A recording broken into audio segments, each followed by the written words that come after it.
Bonjour à toutes et à tous et bienvenue dans une nouvelle vidéo d'analyse, de review et de théorie sur One Piece, avec aujourd'hui le dernier chapitre en date, c'est-à-dire le 1119. Et bon bah comme d'habitude, générique et on y va.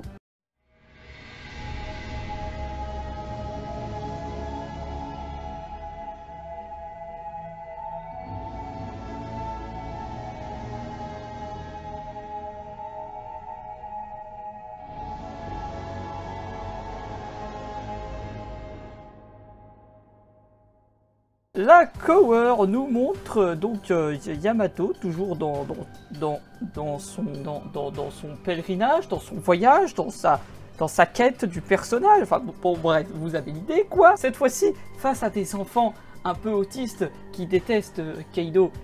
Oui, alors justement Yamato c'est l'anti-Kaido, mais c'est pas grave, des enfants, ils sont juste très moches.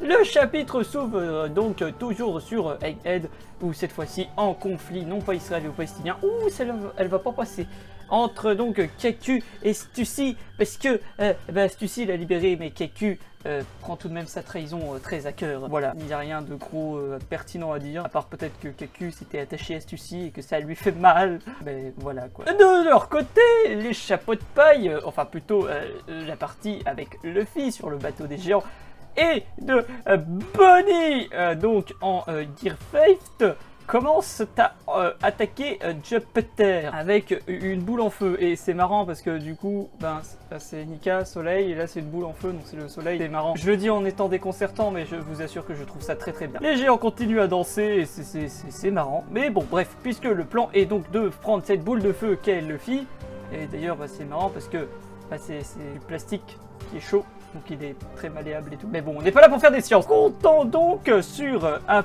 punch de Bonnie, un punch de Sanji et un punch de Franky, offrant cette magnifique attaque.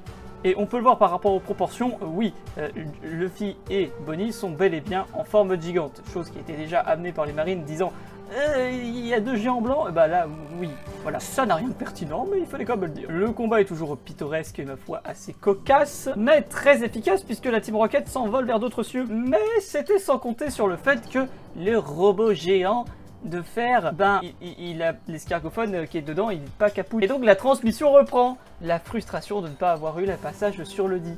Et Vegapunk nous parle de la fameuse volonté du dit, mais juste en disant que c'est quelque chose qui était transmis de génération en génération. Bref, on n'apprend rien, en gros, on n'apprend rien. À part que, ils ont souffert, mais encore une fois, on n'apprend rien. Bon, le monde est toujours choqué d'être en mode « Ah, mais ça a repris !» York est aussi choqué, et un tas d'agents du Cypherpol est envoyé par, Jupiter. Oui, en fait, c'est Mars qui était le piaf. Bref, j'ai fait la gourde. Bon, l'espèce de gros zizi tente de les aspirer.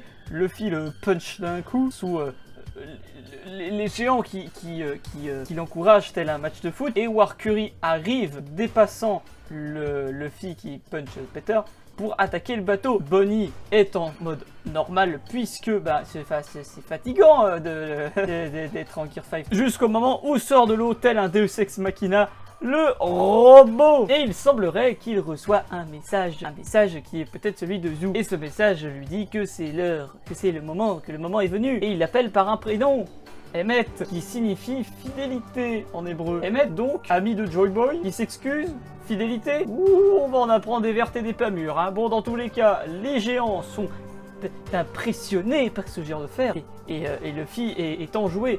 Ah oui, et Warcury il perd une de ses 4 défenses, ce qui montre un peu la puissance du bousin pour ce round 2. Affaire à suivre, donc.